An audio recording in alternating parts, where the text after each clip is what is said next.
पकड़िए, पकड़ेगा कौन? तो थोड़ा सा हाँ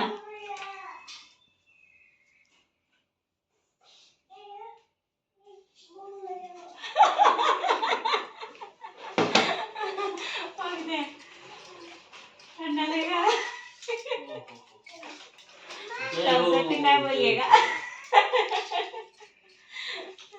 अब रुकिए। 5 लोग फल है, 5 लोग अच्छा खिलाएंगे, रुकिए। तो इसको रख लेंगे तब ना। नहीं हम रख लेंगे ना। रुकिए, खींच लेगा, बोल रहे रह खींच रहे। कौन खींचे?